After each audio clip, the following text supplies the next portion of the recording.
श्री स्वामी समर्थ. जय जय स्वामी समर्थ. माझ्या स्वामी कृपा चॅनलमध्ये सर्वांना नमस्कार. स्वामी महाराजांच्या कृपेने तुमच्या सर्व चांगल्या इच्छा पूर्ण होत ही स्वामी महाराजांच्या चरणी प्रार्थना करते आणि आजच्या या नवीन व्हिडिओला सुरुवात करते. उद्या नागपंचमी. तर या दिवशी नागपंचमीच्या सणाच्या दिवशी काय करावं आणि काय करू नये याचीच माहिती या व्हिडिओत तुमच्यासोबत मी शेअर करणार आहे. उद्या म्हणजेच मंगळवारी सर्वत्र उत्साहात नागपंचमी हा सण साजरा करण्यात येणार आहे. नागपंचमी हा सण नागदेवतेला समर्पित असतो. तर या दिवशी काय करावं, काय करू नये. हिंदू धर्मामध्ये श्रावण महिना हा पवित्र महिना मानला जातो. श्रावण महिना हा महादेवांना समर्पित आहे. श्रावण महिन्यात महादेवांची भक्तिभावानं पूजा केली जाते आणि श्रावण महिन्यात अनेक सण उत्सव देखील असतात. त्यामुळे या महिन्याला उत्साहाचा महिना देखील मानलं जातं.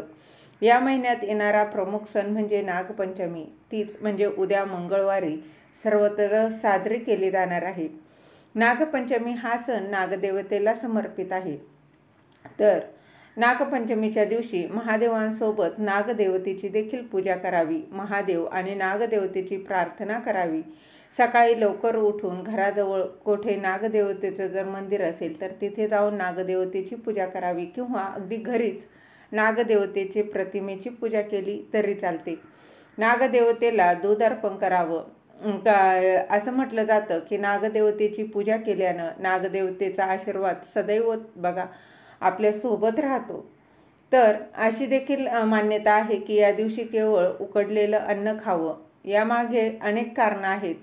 श्रावण हा महिना पावसाळ्यात येतो आणि पावसाळ्यामध्ये तुमची रोगप्रतिकारक शक्ती कमी झालेली असते. उकडलेलं अन्न हे पचण्यासाठी हलकं असतं. त्यामुळे या दिवशी उकडलेलं अन्नच खावं. या सणासोबत आणखी एक प्रथा जोडलेली गेलेली आहे. ती म्हणजे या दिवशी झोके बांधले जातात. शहरी भागात ही प्रथा काहीशी लोप पावली असली तरी देखील ग्रामीण भागात आजही झोका बांधला जातो आणि झोके हे ह्या दिवशी या सणाला विवाहित महिला आपल्या माहेरी येतात. या महिला झोका खेळण्याचा आनंद घेतात. ही प्रथा आजही ग्रामीण भागात बघा सुरू आहे. तर या नागपंचमीच्या सणाच्या दिवशी काय करू नये. तर अनेक ठिकाणी नागपंचमीच्या दिवशी जिवंत नाग पकडून त्याची पूजा करण्याची प्रथा आहे. तर बघा पूर्वी ही प्रथा सुरू होती, मात्र आता त्यावर बंदी घालण्यात आलेली आहे. त्यामुळे अशा पद्धतीनं जिवंत नागाची पूजा करू नये. त्याला दूध पाजण्याचा प्रयत्न देखील करू नये, कारण त्यामुळे त्याच्या जीवाला हानी पोचण्याची शक्यता असते. तसेच सर्पदंश झाल्यास तुम्हाला देखील जीव गमवावा लागू शकतो. त्यामुळे अशा पद्धतीने जिवंत साप पकडू नये. असं म्हणतात की नागपंचमीच्या दिवशी कोणाचंही मन दुखवू नये. सर्व प्राणीमात्रांवर प्रेम करण्याचा संदेश हा सण देत असतो. झालेली सेवा महाराजांच्या चरणी रुजू करते. दिलेली माहिती तुम्हाला आवडली असेल तर लाईक करा, शेअर करा, सबस्क्राईब करायला विसरू नका. श्री गुरुदेव दत्त.